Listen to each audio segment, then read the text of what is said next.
All right, good evening, everybody. This is Fool Nelson here, and tonight I'm going to be joining you with him or or him. I'm going to keep calling him the entire time, but this is the man, the myth, the legend who discovered who Igor Danchenko was, who is, of course, Christopher Steele's primary subsource, who was listed in the Justice Department OIG's report on Crossfire Hurricane.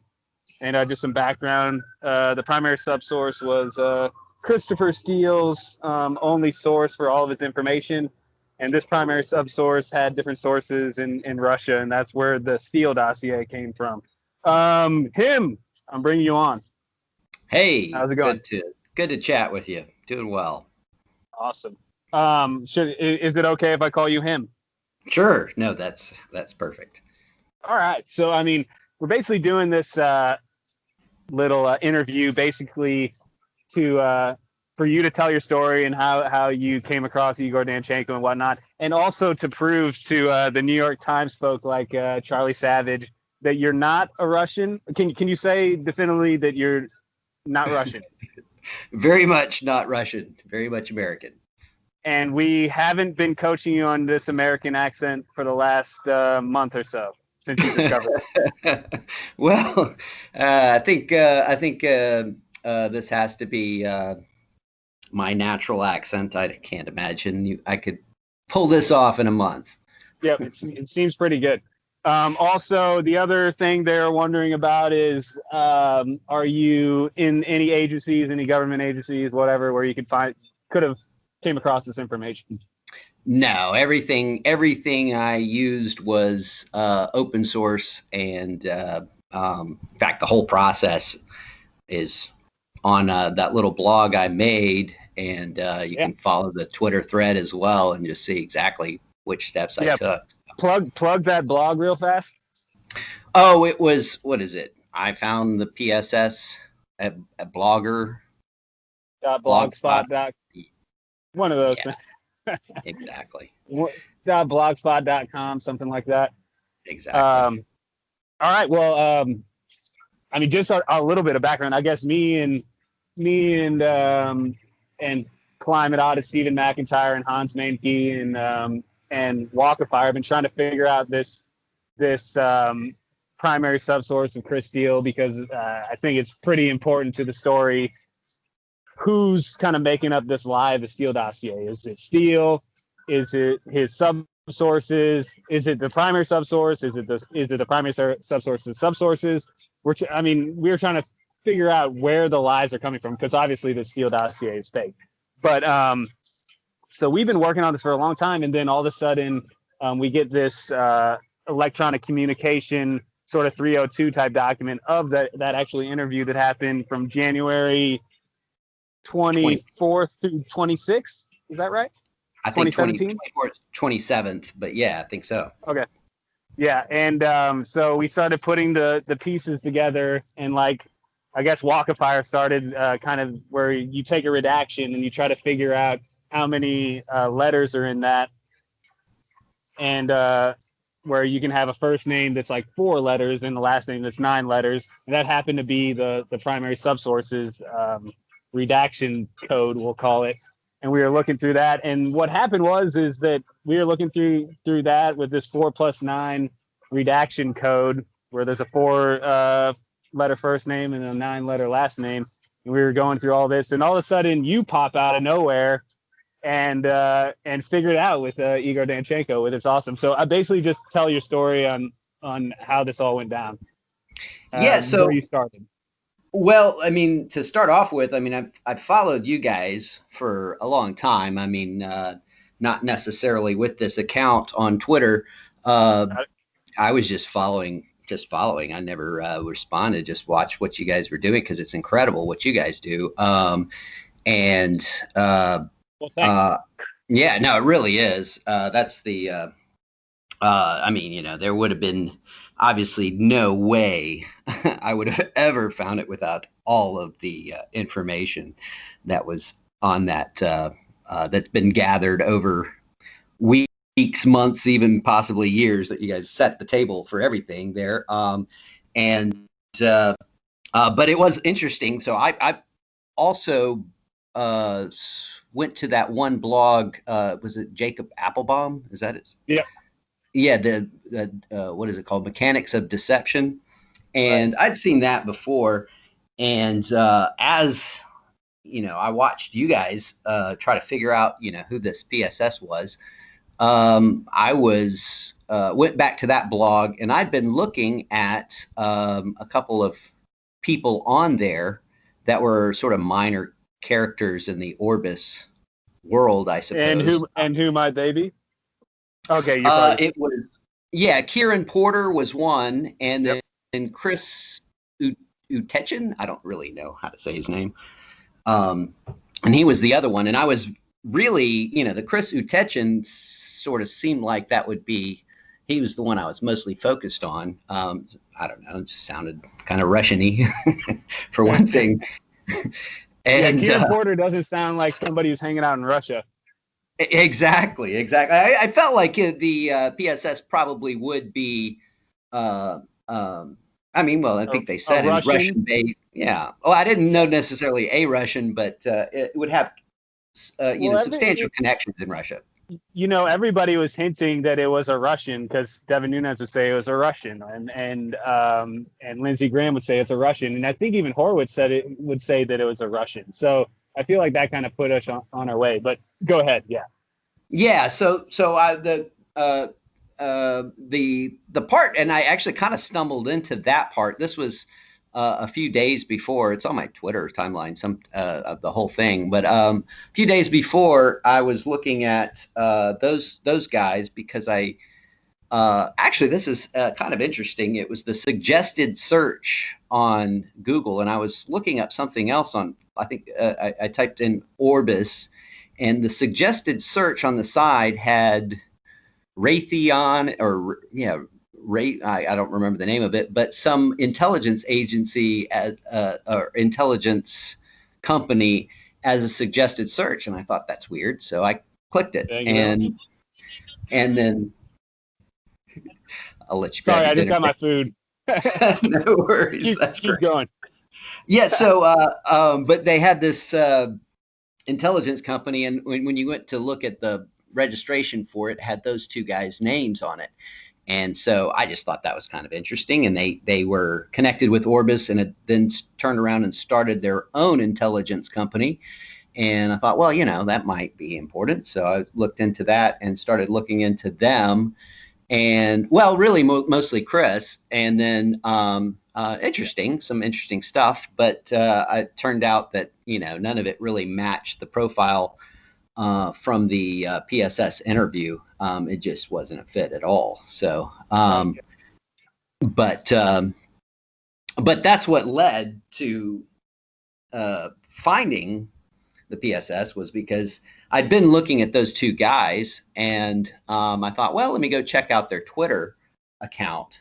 And that was, I thought, it seems like it's possible that the PSS would be associated with them, and they're sort of far enough removed from the media spotlight that I thought it was a possibility that they could be friends on Twitter, and that's actually what turned out to be the case. So went through their it was Kieran Porter's followers, and saw Igor Danchenko was both being followed and following Kieran Porter. And, he wasn't even the first. I think I looked at maybe one or two others first. But I thought, well, let me just, take a quick look and see. Honestly, it seemed like it would be a long shot. And, really. So at that point, you had that we knew the redaction code, we'll say, that you knew it was 4+9, right? At that point? Correct. Yes. No, that was what I was looking for, was a 4+9. And and we had, there was quite a bit that was already kind of parsed from the PSS interview. I mean, we had the 4-digit or 4-letter hometown in Russia. Yep. Had the school. They were down to what, Louisville or Georgetown, I think, was basically the top contenders. Yep. And then we had, what else did we have at that point? We had Well, several other things. Well, I think the big one was that we in our group chat we had it narrowed down that he was probably in the open world leadership program because they had the relationship with the Library of Congress. No, that's absolutely it. In fact, and so I was, and that was another angle that I was kind of looking at as well, was, okay, we'll go at it from the open world program angle, but then I sort of gave up on that because looking into it, there are 26,000 or something like that people who had been in that program, and I thought, well, that's not going to give you a small enough number to kind of go through and check people out. So sort of gave up on that one. And then, I mean, really though, it was pure luck that happened to stumble across the follower thing on of Kieran Porter. But the key was, though, once you just did some basic, I just looked him up and found, all right, so he went to Louisville. All right, that fits that constraint. Maybe it's worth taking a deeper look. Okay, and then we hit. He was in the Flex program. That was the next thing I found, was the Flex program. And I was like, well, that's not open world, but it's sort of in the same neighborhood. And and so then I kept digging, and then I think even Sergey Abishev, who turns out to be Source One, talks about the Flex program, but I can't remember now. But go ahead, yeah. Sorry. Yeah, no, I think they're related. I think those two programs are related at some level, but and so all of this was things that I thought, well, even if this isn't the guy, this will be useful information to hopefully help others find the guy. So, I mean, yeah, exactly. Because the Flex program, I found like a yearbook thing, which had just tons of names. I found several other things that I thought, okay, this will be helpful, even if this search proves to be fruitless.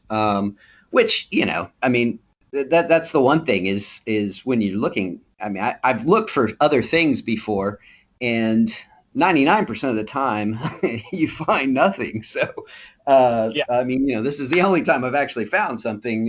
Well, that's not true. I found a couple other little things that I think were kind of worthwhile, but generally, you don't. It doesn't work. You run into a dead end I mean, you run into dead end after dead end after dead end after dead end. Yeah, exactly. Yeah, and so what made you say, well, I guess just keep on going, because eventually you got to a point where you had to say, okay, this is the dude, right? Well, yeah. So the big one, I mean, I was about ready to give up, to be honest, because I'd looked and I couldn't really find much else. The Flex program thing, I couldn't even find a real concrete tie-in between the Flex program and the open world, and the Louisville and his name. I mean, that's all I had at that point, which isn't a whole lot. So it was something where I would have maybe posted some of that that hopefully somebody else could have used. But I would have stopped there, except the one little bit that kept me going was the perm. And then Semi Observer's tweet where he suggested the words under the redactions were a closed city perm, and that was when I hit that on one of his I don't know what it was, but it was on one of his results on Google. Igor was from Perm, and I thought, well, okay, this is worth digging some more. Yep. And so shout out Semi-Casual Observer, by the way. Oh, sorry. No, exactly. No, that was huge, because I really was just about to stop, and then I saw that, and I thought, well, okay, this is worth doing a little bit more digging into. And I mean, and then the big one was the jackpot was when I found his thesis. which his thesis wasn't the key. The key was at the end of his thesis, he had his resume, and the resume was just a dead giveaway. Everything lined up, and there was no doubt in my mind at that point. Yeah, man. When we saw that, I don't know. I don't even know what happened when you posted that on your blog, but when I saw that resume with the open world and perm and everything, just started click. I'm like, oh, this is the guy, man. That's awesome. Yeah. No, it was. And you could really tell, I mean, if you've gone down a rabbit hole before that ends up with nothing, then when things actually start to click in place, then, it starts to really feel completely different, because every little thing is falling into place. Whereas if you're on a rabbit hole, you're trying to jam things in that don't really fit constantly. And so, and this, you're another Twitter user. I guess I am the. By the way, me and him were in that New York Times article that officially, I would say, outed Igor Danchenko, which I give them props because they got the lawyer on record, which is very important. Whereas the Paul Sperry piece was just circumstantial, I would say, more than anything. He said he had sources, but once Charlie and Adam got the lawyer on record, then we knew you were over the target. And obviously they put you in there, and then they labeled me another Twitter user. But it's funny. Go on. I forget where we left off, but yeah. Oh yeah, so I kind of forgot where we were too, to be honest. But when something clicks, click. Oh. Well, yeah, actually, from that article, I guess when I found Olga Galkina and everything just kind of lines up, Yeah, no, exactly, and I'd been looking and working with you and others trying to find some of the other sources, and I was on I wouldn't call it a full rabbit hole chase for a different character, but I'd found somebody that had a lot of similarities but didn't quite fit. And you're trying to make it work because you spent all this time looking into this person online, and I know, right? it just doesn't work. So you hate to give up. But where's this person's Instagram profile? Damn it, it'll be there. But to be fair, though, the guy I was looking into ended up. I mean, the reason he was so close, he was actually pretty similar in profile to the source one that ended up being the actual one, and from the same city and everything. So the city was kind of one of those little pieces that did fit. But it's just kind of an example. Which is like Nints, like Nova Regard. I don't even know how to say that. Yeah, I don't either. Chuck Ross on that one. I'm glad he finished off that little thing. I don't think I could have gone through all of Ivan Vorontsov's entire Facebook profile without like throwing up too much. Yeah, no, that was impressive. That really was. It was kind of cool too. That completes the set. So we've got all 6 sources are identified. Well, 5, and then a voicemail. If we could find the real source 6 would be really awesome. Well, I somewhat believe that this there seems like the source 6 doesn't even make sense. I mean, they were sourcing stuff to him before he even called. He made the phone call, so it doesn't make any sense at all. It's either, all right, I guess that's a good point. So it's either. So I'm trying to figure out if Igor is completely innocent or did he fib a little bit. But it comes down to what source. To me, it comes down to, did this source 6 phone call actually happen? And if it actually happened, it wasn't Sergey, obviously, because that stuff was already in the dossier that they attributed to Sergey or whatever. But who the hell called him? Yeah, no, that's a huge question. I mean, and especially when they start opening up the question of disinformation, I mean, that's an obvious potential source for it. Which, but again, you've got attribution for that source six information in a dossier report that hadn't even but that comes out before the voicemail contact is with left. Sergey. So, yeah, it doesn't. I mean, so there's some, and I sort of suspect that Hill was, basically tasking Igor with information, and Igor was just, finding people to say that corroborated it. I mean, at some level, it sort of feels that way. And he even says that himself at some level. He felt pressure, and he said that these people were having chats among friends, and so this wasn't. So I sort of feel like it may be. I mean, it's probably a mix of different things through depending on the information. But I think at least some of it seems like it had to have been just Steele saying, "Hey, we want to find this. Make sure see if this is true," basically. And then he felt like, okay, I can get somebody to confirm it, with air quotes. But yeah, no. So that's yeah,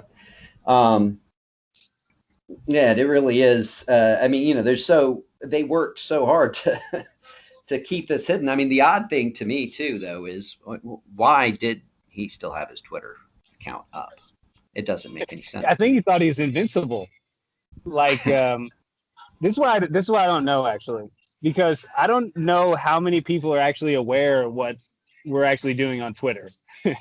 Because I don't think people really know that some of this stuff just comes out of people on Twitter researching together. Because Igor Danchenko could be in a complete bubble where he has no idea that we're even trying to break down that people are trying to break down redactions and stuff like that. When his interview came out, he was probably like, they'll never figure it out. But the consequence, I mean, you would think that just the potential consequences alone would make you second guess that.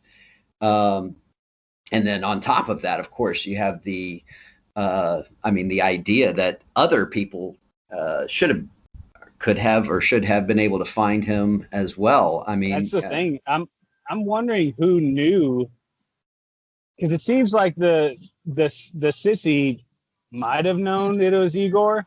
I don't think I want to know if Devin Nunes knew who it was. Was it just an open secret in Washington? I can't believe that wouldn't have leaked out.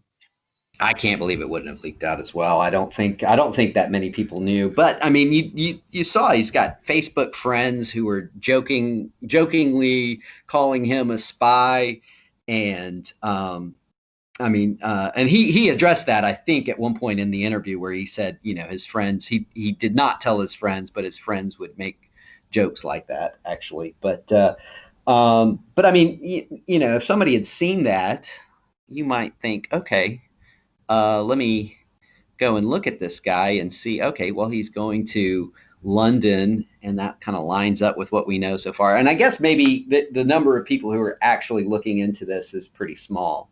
But so but I mean, and then you think about the idea, well, what about other countries' intelligence services? Surely they could have figured it out. I mean, it's open. Guaranteed. Yeah. So that's what I say. It wasn't like he hid it very well. But he locked his account up pretty fast, which I can't remember that I remember that day that it came out. It was like July 20th or something when you posted that, maybe. No, July 19th. 19th, I think it was. Yeah, it was my birthday. I was like, oh yes. Nice. That's awesome. But people weren't really saying his name, I remember at that time, because you were being very silent about it and just being like, I think I know who it is. And then I found it in like somebody posted that in one of the DMs. I'm like, oh, holy shit. This is really juicy. I'm like, who the hell is this guy?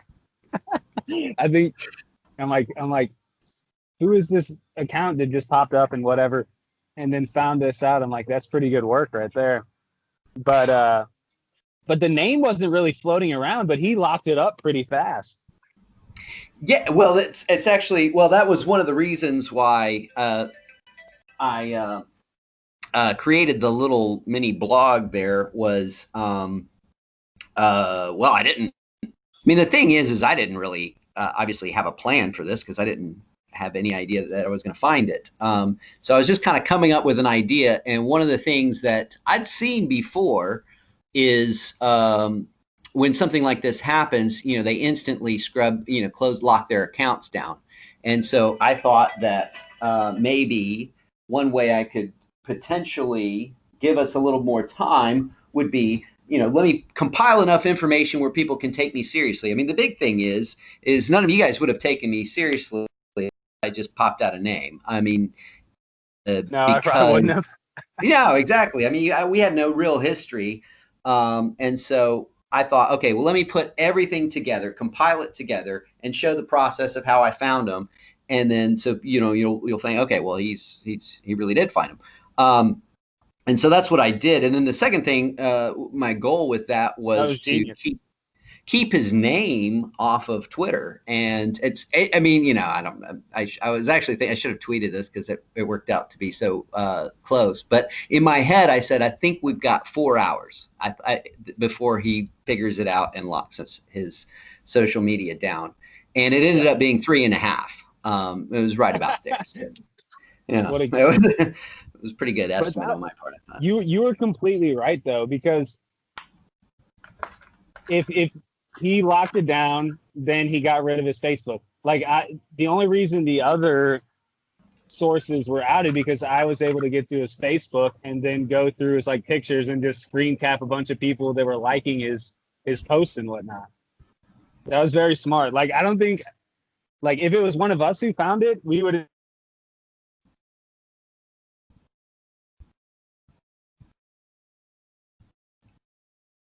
Uh-oh. I don't know if you can hear me.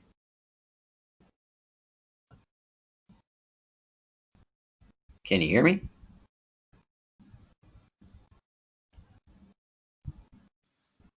Hey. I'm back. Okay. Yeah. Sorry. Did you hear anything I just said? Yeah, you were saying if it was one of you guys that had found it, and I was actually very interested to hear the rest of that.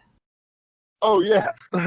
If it was one of us and we would have found it, we probably would have tweeted out the name, and then he probably would have seen it a little bit earlier maybe, and then locked down his Facebook and stuff like that earlier, so we couldn't have gotten all of the sources. But that was really smart what you did.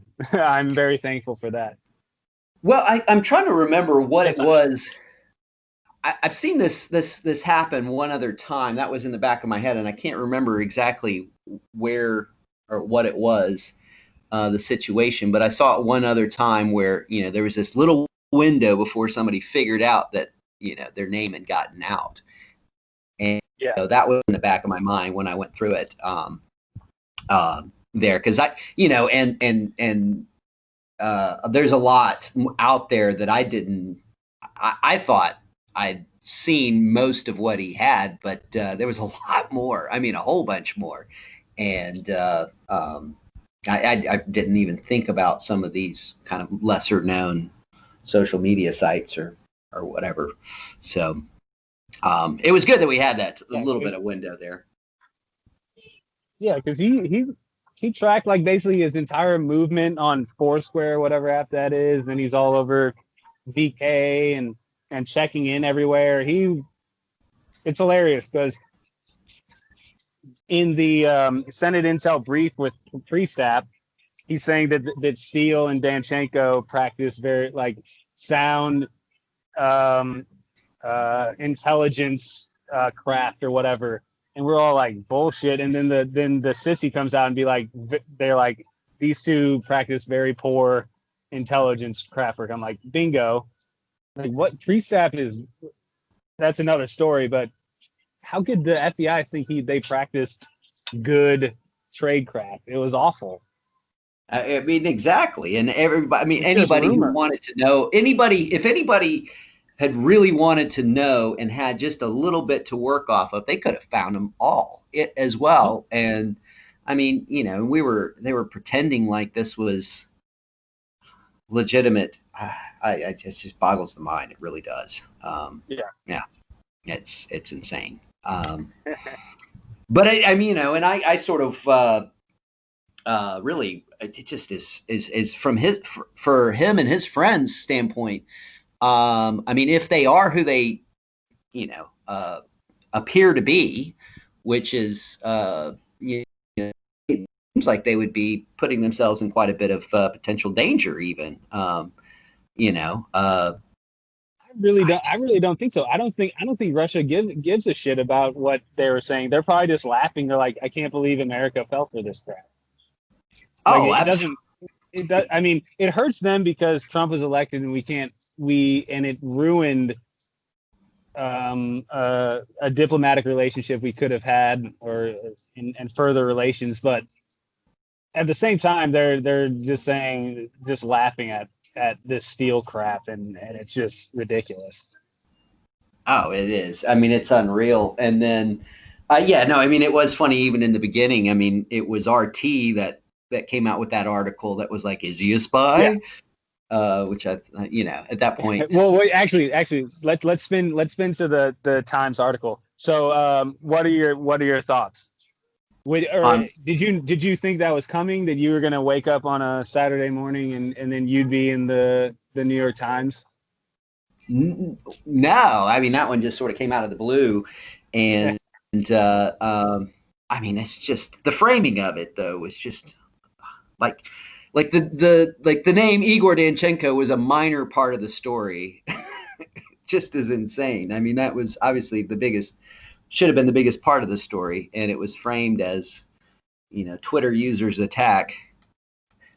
Uh, Yeah, it was like allies of Barr and Trump out intelligence source. I'm like, no, you, not really. It's like it's funny because I think what happens with this redaction thing is that this is an older way they did redactions, and that before the internet, like it's not like anybody could look up this stuff and figure it out. But now it's brought to this point where we figured out like how many letters and whatever in this person's name, and then we can use the internet and look it up. And there's no way, and whoever's doing the redactions, they had no clue that this would lead to what we did, because they probably have no idea that we're doing this crap on Twitter. But you're right. Like the story wasn't that the Christopher Steele's primary subsource that led to all of this Mueller crap was just not a not a legitimate source. He just went around Russia talking to his friends and got this information.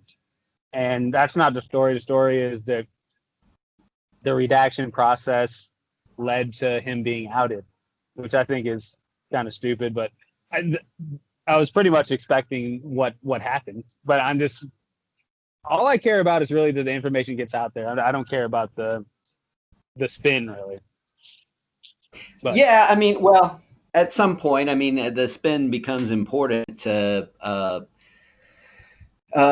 but you know, I thought that there was a pretty, I mean, there still is a very strong argument against the framing that, oh, the you know, the poor source and blah blah blah was promises confidentiality, yeah, and you know it was outed, and I'm like, well, he you know, he was it's raiding like the coffee shop we've and been pub right between meetings with his sources. He wasn't obviously that concerned about his own. Uh, and it's like we've been talking. The whole thing was that Trump was colluding with Russia, and here's Hillary's Russians. That's what I always say. It's like these are Hillary's Russians. That money, the Hillary Clinton campaign, the DNC money went from DNC Hillary to Perkins Coie to Fusion GPS to Chris Steele, which went into Igor Danchenko's pockets, which is paying Russians. And Igor Danchenko's sources are all Russian. One of them at the time, at the beginning, at Report 80, he was I don't know how high level person in the Ministry of Industry, but Sergei Abishev was in the Russian government, and he gave him information. How much of that information is true? Well, no, it's not true, obviously, but did he give that to who's making up the lie here about Igor or Sergei Abishev's information from apparently Trubnikov? Who's making it up? Is it him? Is it Igor Danchenko? Is it Christopher Steele? So we know that money, Hillary's money, went into funding Russian disinformation. It's like 100% positive. It's 100% true now. That interfered in our election. Absolutely. Right? And I think that too, I mean, I may be wrong on this, but I think at some point he said some of the subsources were given some cash too. I mean, so, you know, I mean, they were directly compensated. Yeah. Yeah. So, yeah, I mean, that's absolutely true. I mean, it's, if this was, well, if it was the other way around, of course, the media would have gone nuts. Yeah. It's just pretty amazing. But I mean, you think about it too. If you think about if he had been outed in the middle of early 2017, in the middle of the hype process, how damaging that would have been to the narrative, to the story, to hear that, oh no, well, the source of all this was a Russian. You're right. And so it was, I mean, you know, that's where I sort of find it interesting looking back, because both the primary subsource and anybody who knew who he was would have had a big story to tell if they wanted to. Yeah, and it like they all say that this investigation would have fell apart in January 2017. No, it should have fallen apart. So what we know who interviewed him, it was Brian Auten and Stephen Soma and David Loffman in that first day, and then I think I don't think we know if his deputy was Sean Newell, but we know the people who interviewed him. It completely fell apart, and they still kept on going, getting more FISAs, and like Lindsay's trying to figure out, which I'm sure Durham's trying to figure out, who knew that it was complete garbage, and even now, it's still being muddied, because if you knew that Ivan Vorontsov, just a coin collector, random dude, was basically the source for the P tape, people would be like, what the hell? If people knew that the source of the Sechin meeting was Mila Podavadova, who was being sued by Sechin and Rosneft at the same time, there's a little bit of conflict of interest there. Auten and Soma know better that this person has sort of a vengeful reason for putting Sechin in the dossier, because she's being sued by Rosneft and Sechin. And even in the interview, it says that it became personal between her and Redacted. Who's Redacted? It's probably Sechin or Rosneft. So she inserts the Sechin page meeting, probably for revenge. At the same time, and it goes to source 3, Olga Galkina, who's working for Gubarev, who's the Webzilla dude. She's working for him later in December, after she's fired or is done with working for Gubarev. She puts his name in there, that he's involved in the Russian hack and implementing that. If Auten and Soma didn't pass the information up to Strzok and well, probably Boone at that time, and even to McCabe, whoever, if they didn't pass that information up, that part of this is all about revenge. A lot of the dossier, I think, is about revenge. The Sechin meeting, because Podavadova was being sued by Sechin, and Galkina was fired or something by Gubarev.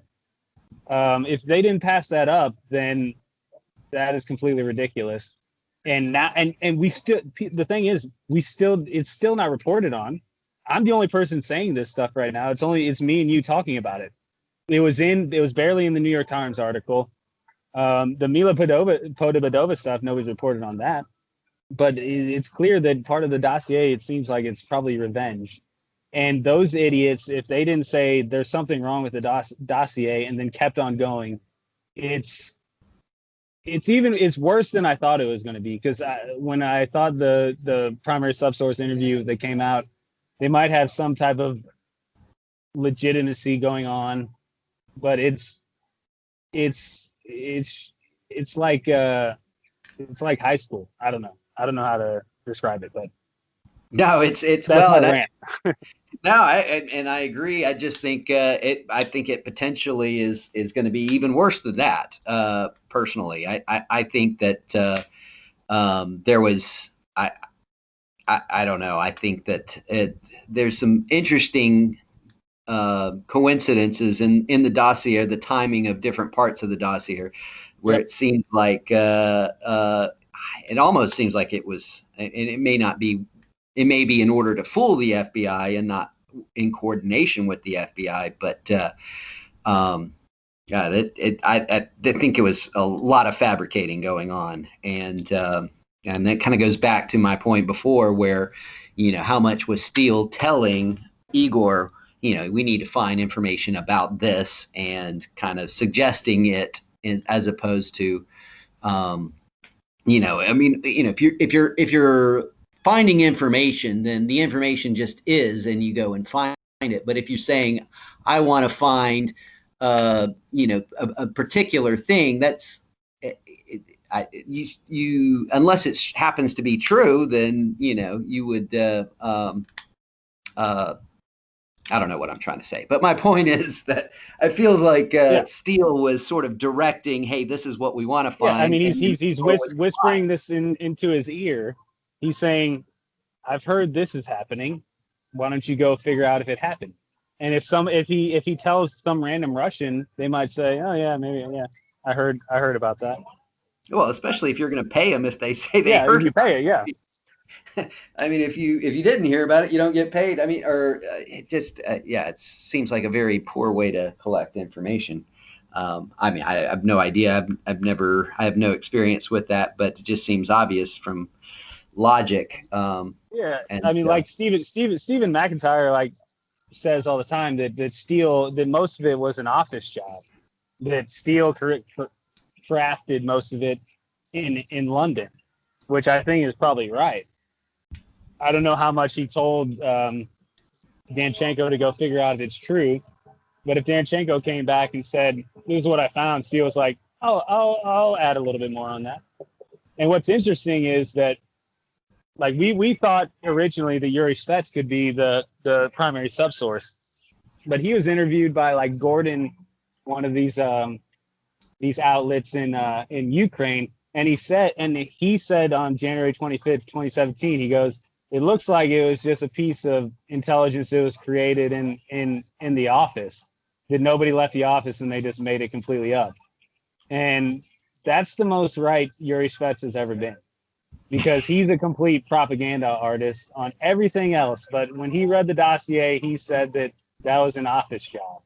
And most of it probably was, because a lot of it came from not Danchenko sources. It probably came right out of Steele's skull, in my opinion. well, it may have even come further up the chain, maybe from Oh, Fusion yeah. GPS. Or Fusion. And Yeah. but one of the going back to reading the dossier, it was interesting how um, the point of view of the author would change different parts. Yeah. At some so it's you could, I mean, it's obvious that some of it at least was certainly written by somebody else, and then even in the PSS interview, Igor points out, hey, I never said that. This is an exaggeration of what I said, and whatnot. And of course, nobody has any notes of anything, so it all becomes a muddled mess. But I mean, and then the other one that we had a big long thing on Twitter about was Steele said that he discovered the page information while looking into Manafort. That was what Steele said, which really raised his eyebrows because the Manafort was tasked in March, I think, March 2016. Yeah. So, which goes, well, that's crazy that they would be looking into that they would find. I mean, what was their information on page? I don't know. It just seems odd that he said that when there was no sourcing in any of the dossier for any period prior to June, I suppose. Even the one in June doesn't make any sense. Like, there's no sourcing for the entire June. Or I guess I don't know. Is there? Is it source one in the first report? Yeah. So okay. Report 80 is sourced to Surkov, which Steele says in his interview that he has no idea where that. It's from Glenn Simpson that he had no idea where that came from.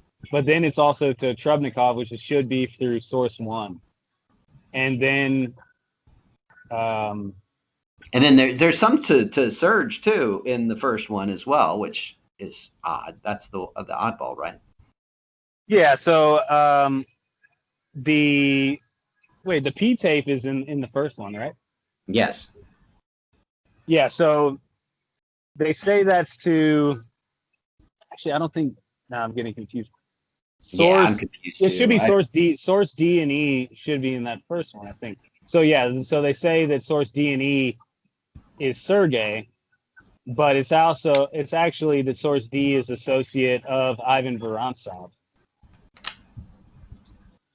And that the P-tape stuff actually comes from Ivan Vorontsov, and then also source E, who's like a hotel person.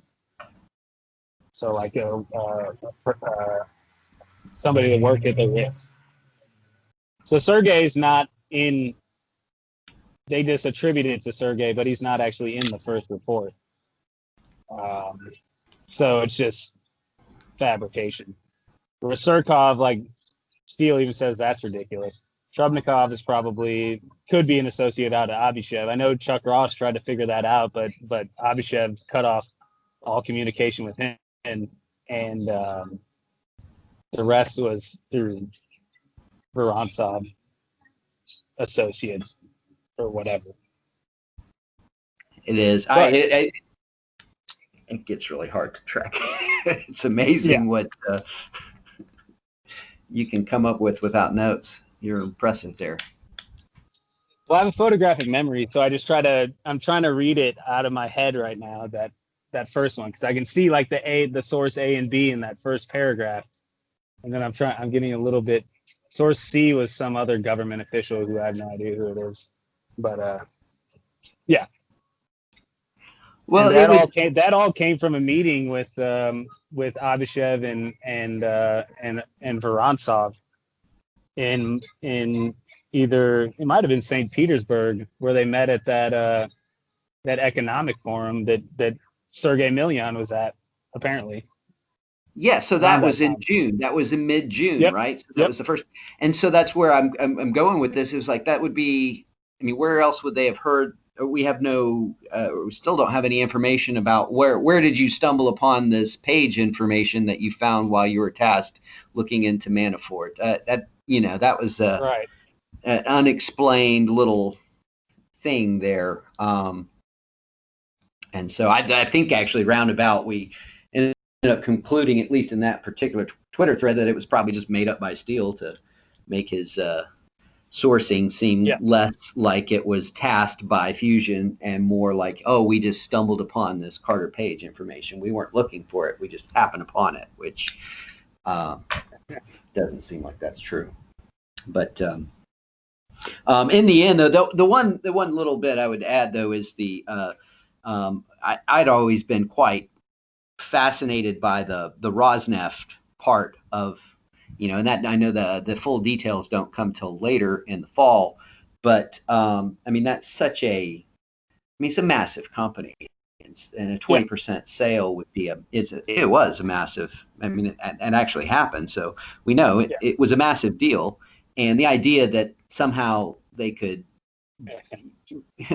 get Carter Page involved and make millions from that and keep it hidden, to me just seemed, I mean, that was one of the first things that when I read the dossier in BuzzFeed, that it was just lot of times, so that It's makes no ridiculous. sense.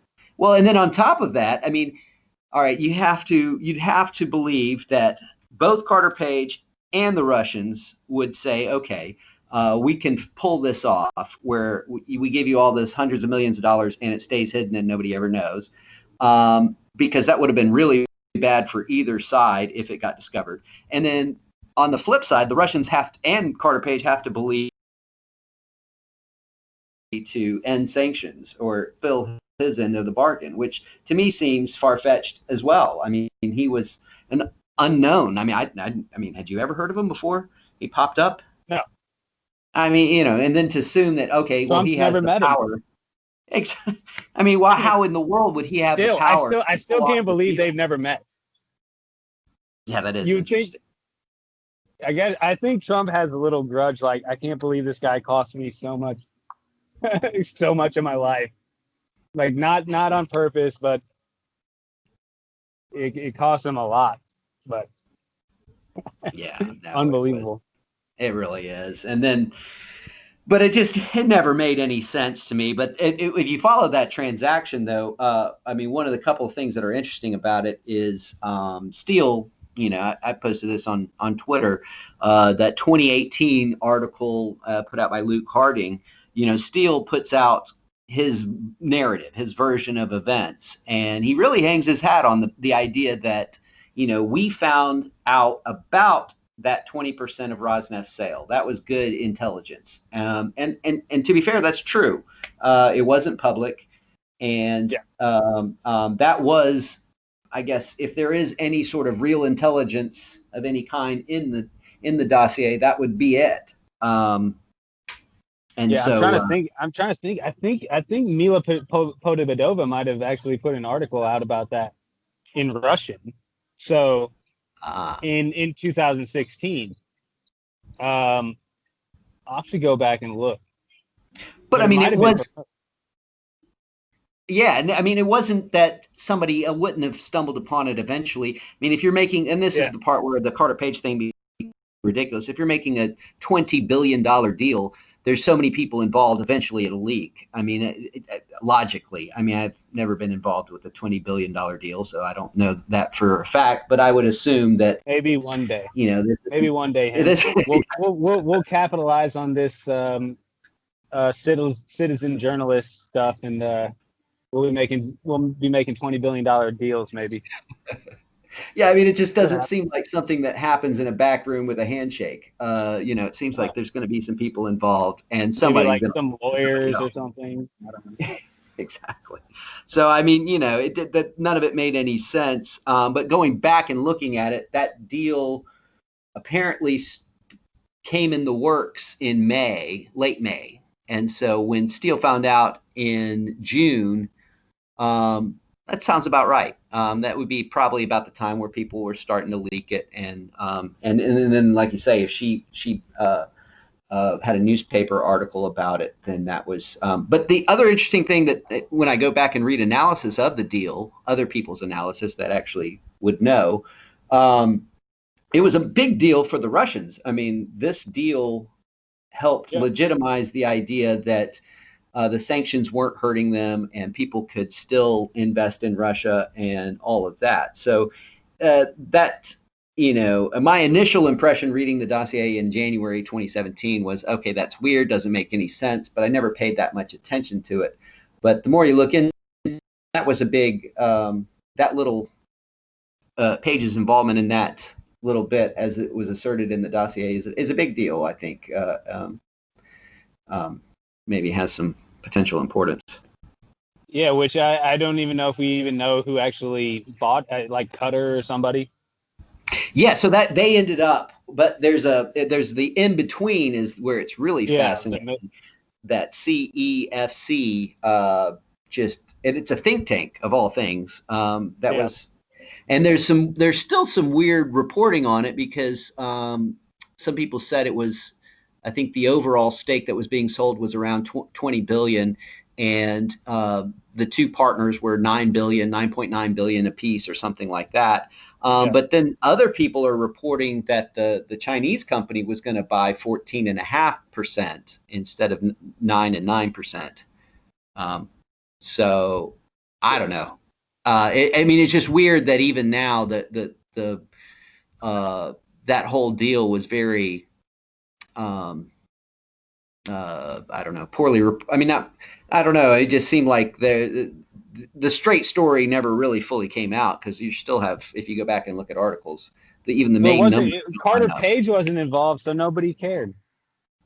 Yeah, no. Well, there is some interesting fallout from that, and I've got a thread. There's a incredible thread from Ghost of Daniel Parker that I linked on my Twitter. That you Shout should. out Seeker OTL Yeah, at exactly. Seeker OTL. Yeah. That one it's amazing, and it's a fascinating read just on interest sake alone, beyond its tie-in to the dossier. But it ended up being a deal that blew up, and part of it, there was some fallout that ended up in New York. A guy named Patrick Ho was arrested and then convicted of bribery, and I think that was maybe connected to how the deal fell apart. Um, and then if you Google Patrick Ho, there's a whole thing that can keep you busy for an hour or two because it leads down a lot of different I will rabbit never holes. Google Patrick Ho. Pat Ho? Oh, that's funny. But yeah, I no, might it actually take is a look at it is interesting. But well, I tell you what, I guess um, I know you've got to get your dinner there, so perhaps maybe. I've been muting and eating a little bit, but Oh, okay. I'm trying to think if we should cover anything else. I think we probably covered most of it.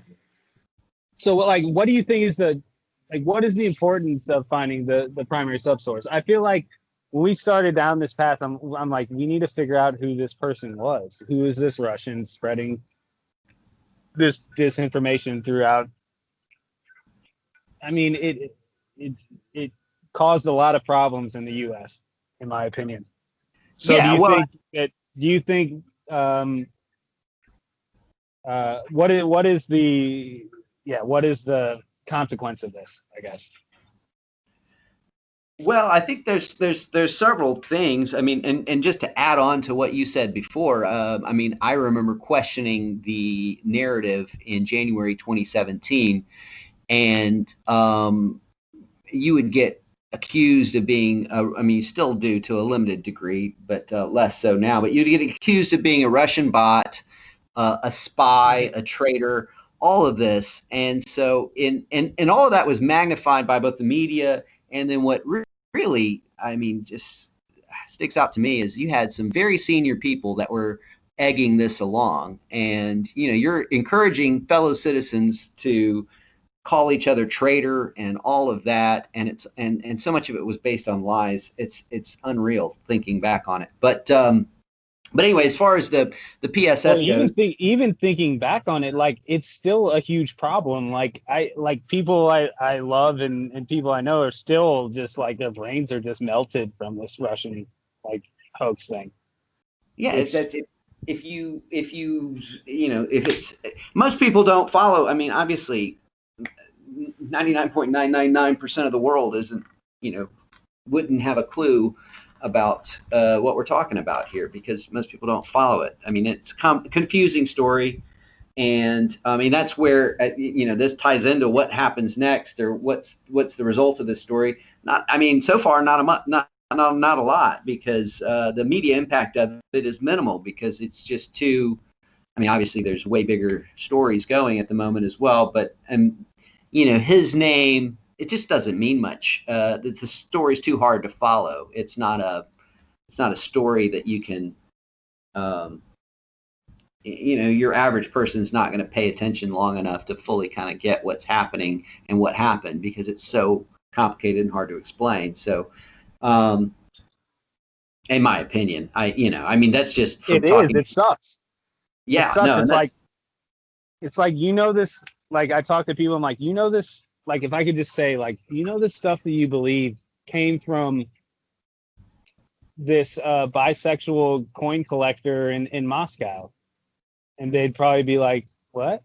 And I'd be like, that's where it comes from. And they'd be like, what are you talking about? I'm like, and I could probably like show them a bunch of things. They would never believe it. And because like Chuck Ross has one article about it. That's about it. That's the only way we can actually prove it. I can pull up my Twitter feed and they'll be like, what is this? This some fool Nelson. Who the hell is this? Nobody's ever gonna believe it. It's not like it's on any of the news side. So yeah, I completely understand what you're saying. No, exactly. And so, but I will say, I mean, back to what you were saying before, where you were wondering who knows who Igor is, even in DC. And I suspect that was actually kind of a big deal. And the reason they wanted to keep him hidden was because, the silo effect where, I mean, who knows? I mean, it's possible Nunez did not know. In fact, I mean, the way he reacted, it really looked to me like he didn't. Yeah. So, I think they thought. I think they've seen. I don't know if Nunez has seen. I don't think they knew who it was. I think the executive probably kept it from them. I don't think they would have known. The only reason they knew who Halper was because Papadopoulos and Carter Page knew who he was. But I don't know. No, I mean exactly. Like some of the results from the House investigators came because the names got outed in the media first, and then they were able to go back and follow. I think there's some of that. I mean, I don't really know the process or anything like that, but I think that there's there's certain situations where it's useful for the investigators to have that information come out, so then that the right people know and have the ability to look for the right things. I think. Because even if Nunez knew, he might not have been able to tell the right people because it was still classified, something like that. I don't really know how it works, but that would be my guess. Yeah. So, I mean, I think, in other words, I do think it was helpful. I do think it would hopefully moves the ball down the field a little bit in uncovering the truth of what happened. It should. I hope so. But not a lot of people will run with it. But I mean, it's so simple to just say, like, these are Hillary's Russians. This is where this came from. But it probably has to come out in a New York Times article for anybody to really run with it, but which is sad. Yeah, no, it is. I mean, well, and at this point too, I mean, part of the problem is it's old news, and nobody, not that many people, not enough people care for it unless there's a big, indictment or something. Then all of a sudden it becomes big news again. So that's the only thing, in my opinion, that's going to bring this story back is some sort of. I mean, Kleinsmith did a little bit, got a little more interest in the story again, and so I don't know. It'll be interesting to see what happens. I just think the truth is needed in this case. It was such a absolutely. It was just so such an important and just had such a big effect that we should be told the truth about what exactly happened. Which it might not have ever happened without you. How do you feel about that? Which as Stephen McIntyre said, in 12 to 24 hours, the rest, somebody else would have found Igor, which is, I actually fully agree with that. I don't think it would have, his name would have stayed hidden forever if I had found it or anything close to like us being like that. But I wouldn't have found it. It was my birthday. I didn't give a shit about that stuff. Well, you shouldn't have on your birthday. I was on a boat in the Lake of the Ozarks. Oh, nice. Getting COVID-19. Oh, were you in that? Wasn't there that big story about that? I was there way later. Oh, okay. That's funny. But I'm glad it came out though, because I do think it helps move the story along, and hopefully it'll help us find the truth. I really hope that it helps somebody. And like, I don't think Lindsey Graham knew who the hell these people were. I don't think a lot of the committees knew who these people were. So I think it helps with that, because when you can get Soma and Otten, the people that actually interviewed him, and now you can say, we know who this guy is now. Who did you tell who this person was? We know who this guy's sources was. Who did you tell? If they didn't if they didn't have a name, and what these people were like, I mean, like Podobedova and Galkina, if they're actually doing this out of revenge. Thank you. Uh, yeah. If people knew who they if those investigators knew who they were, then they can ask them better questions than, because there's more context. They can ask better questions than just who did you tell about this information. Now you know who these people are and what they're about. So I'm hoping it helps their committee assignment or whatever, but it might not.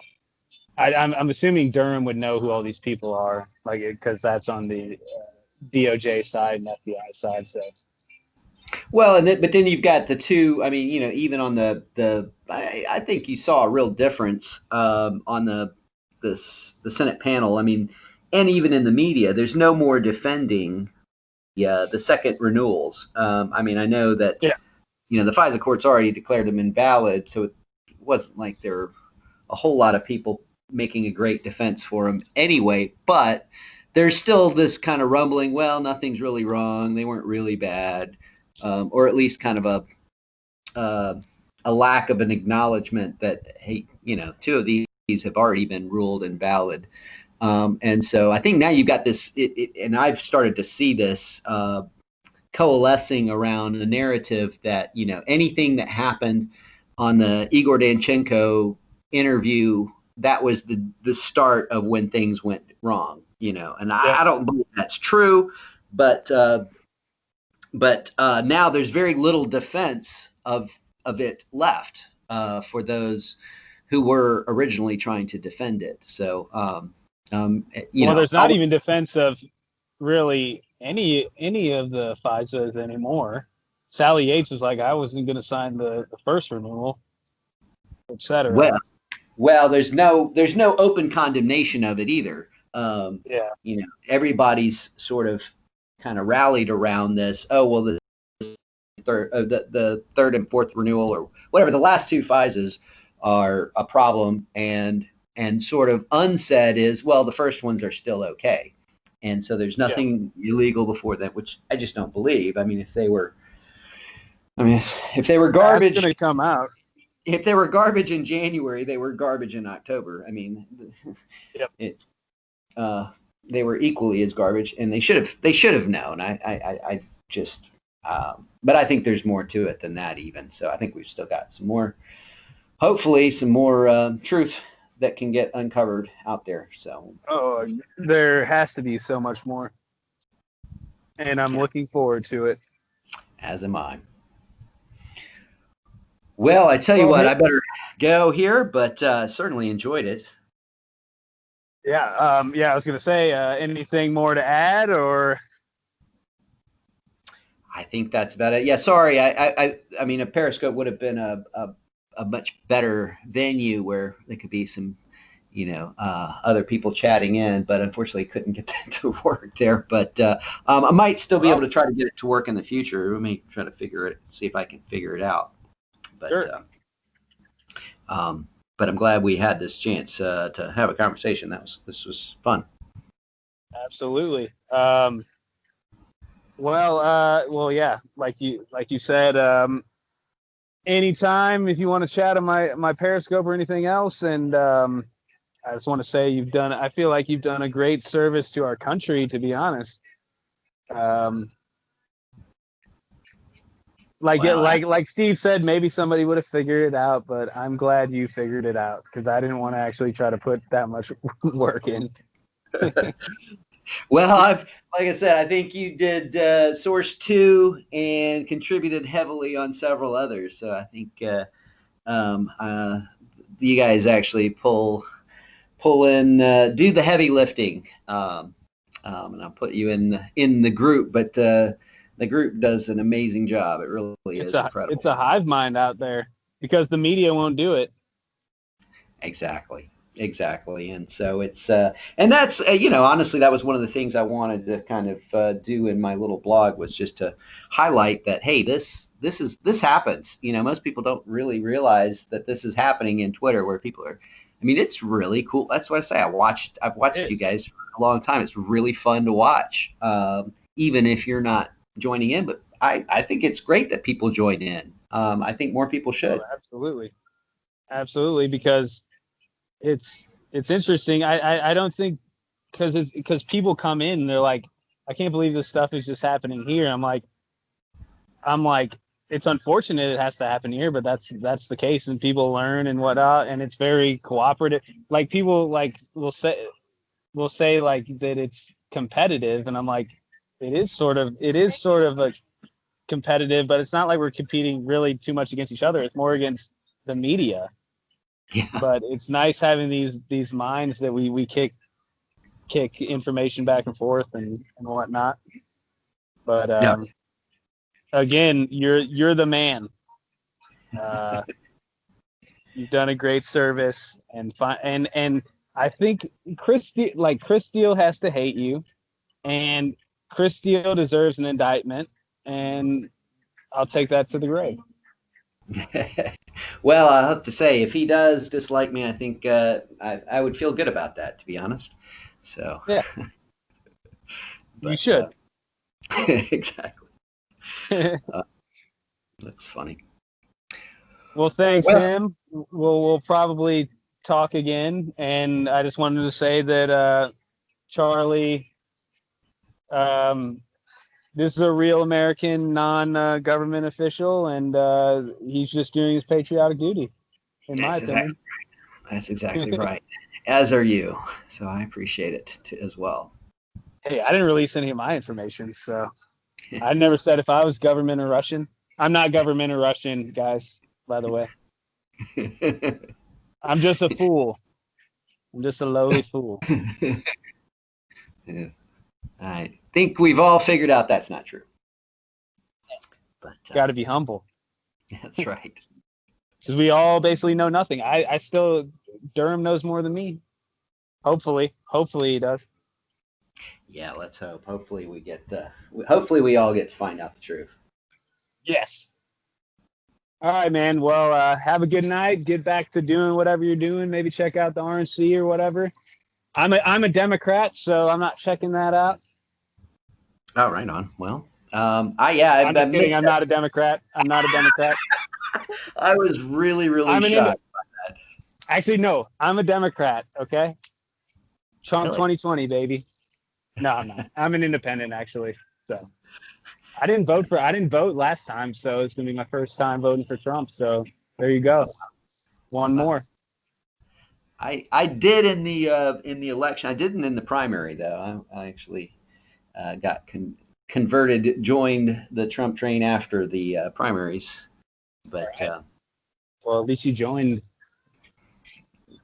Yeah, I was glad I did get that vote in there. Awesome. But well, yeah, you have a good night yourself, and we'll stay in touch. Obviously, we'll keep up on Twitter as well. So yeah, enjoy it. Absolutely.